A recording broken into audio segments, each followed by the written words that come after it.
mengenai sulitnya terbentuk vlog, terutama di bulan pertama sahabat konsorsium.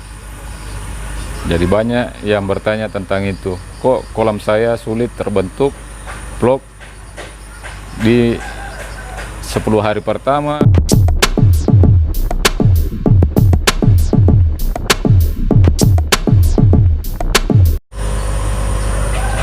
Bismillahirrahmanirrahim. Assalamualaikum warahmatullahi wabarakatuh.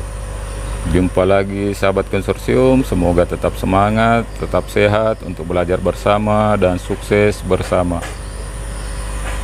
Baik sahabat konsorsium, ini adalah minggu ke-9 sejak aplikasi pertama tanggal 7 Desember, dan alhamdulillah nanti kita akan mengecek bagaimana pertumbuhan ikan, baik dari sisi panjangnya maupun dari beratnya sahabat konsorsium. Dan ini merupakan minggu ke-9, sudah disortir ya, dan dilakukan pengenceran dengan membuang 2 air kolam baru. Sisanya 2 itu dibagi 2 sahabat konsorsium, masing-masing kolam dibagi 2. Ini airnya sekarang. Kali ini kita akan membahas bagaimana pertanyaan teman-teman sahabat konsorsium yang ada di YouTube, kolom komentar YouTube, DM Instagram maupun WA sahabat konsorsium mengenai sulitnya terbentuk vlog, terutama di bulan pertama sahabat konsorsium.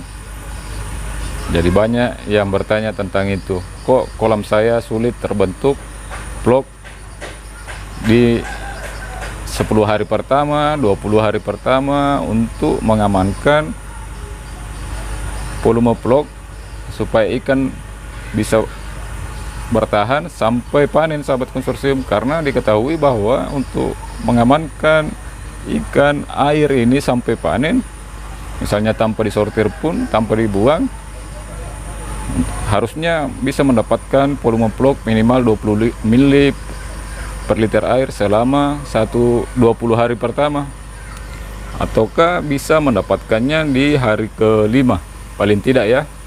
Anggaplah itu paling cepat sudah bisa terlihat vlog di hari ke-5 pasca aplikasi kedua.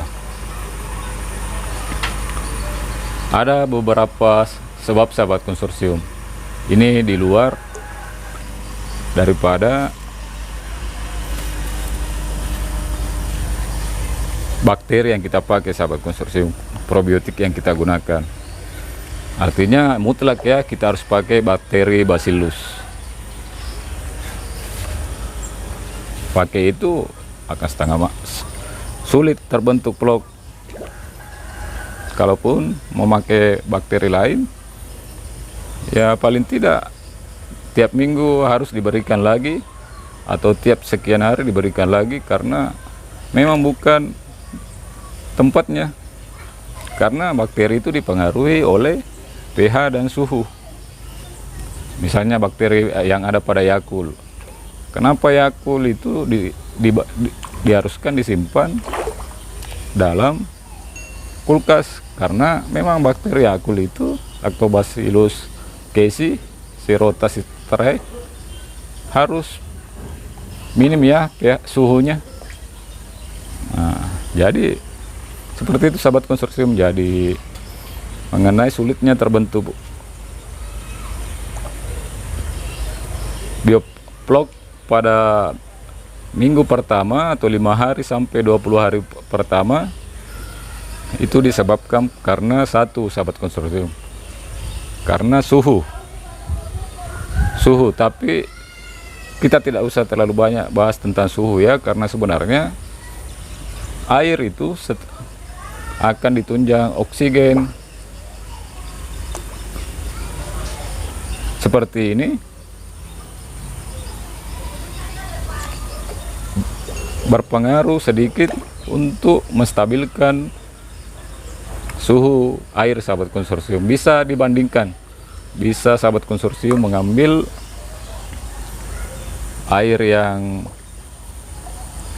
2 baskom, dalam baskom 2 baskom diisi air masing-masing satu di aerasi, satu tidak, dan masing-masing disimpan di bawah sinar matahari. Sorenya bisa dicek yang mana suhunya tinggi, dan saya yakin air dengan aerasi suhunya akan tetap normal dibanding yang tanpa aerasi, sahabat konsorsium. Jadi itu fungsi aerasi juga. Jadi yang mempengaruhi terbentuknya vlog, pertama karena suhu, dan kedua oksigen, sahabat konsorsium. Karena ini selain menciptakan aerator ini menciptakan oksigen terlarut, ada pengadukan juga. Jadi dia menangkap udara bebas di atas permukaan air. Jadi penyebab kedua karena oksigen. Dan penyebab ketiga sulitnya terbentuk vlog di 20 hari pertama adalah pH, sahabat konsorsium. Jadi baiknya pH-nya 6,5 sampai dengan 8,5. Dan faktor terakhir adalah pemberian pakan, sahabat konsorsium. Pemberian pakan. Seharusnya banyak di sini yang belum tahu, khususnya sahabat konsorsium yang masih pemula. Khususnya pasca aplikasi pertama, ikan tidak dipuasakan. Atau hari pertamanya harus dipuasakan ya, sahabat konsorsium, dan saat aplikasi pertama. Begitu juga aplikasi kedua, ikan dipuasakan. Antara aplikasi pertama dan kedua, pakan itu tidak boleh berlebihan, sahabat konsorsium. Kenapa tidak boleh berlebihan? Karena kelimpahan bakteri belum bisa mengimbangi sumber N atau nitrogen atau kotoran ikan ya, sahabat konsorsium. Jadi harus diimbangi dulu, terutama di 5 hari pertama itu. Selain yang saya sebutkan tadi sebelumnya, jadi faktor pakan, sahabat konsorsium. Baik sahabat konsorsium, sebelum kita seperti biasanya setiap minggunya kita melakukan penimbangan ikan.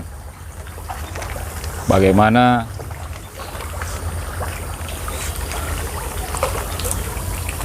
ukuran dan berat ikan di minggu ini, di minggu ke-9 ini, sahabat konsorsium.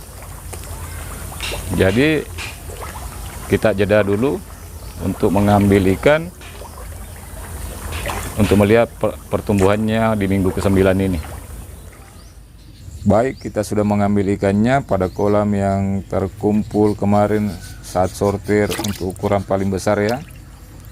Kita lihat berapa panjangnya ya. Ini kita ambil tadi secara acak dalam satu kolamnya waktu diserok. Ini sudah 124 gram, sahabat konsorsium. Kita lihat berapa panjangnya. Sudah 20 cm, sahabat konsorsium. Ikan ini terbilang cukup panjang karena baru berat 124 gram, panjangnya sudah seperti itu. Kita lihat berapa ukuran berat ikan kedua. Beratnya 123 gram, sahabat konsorsium. Panjangnya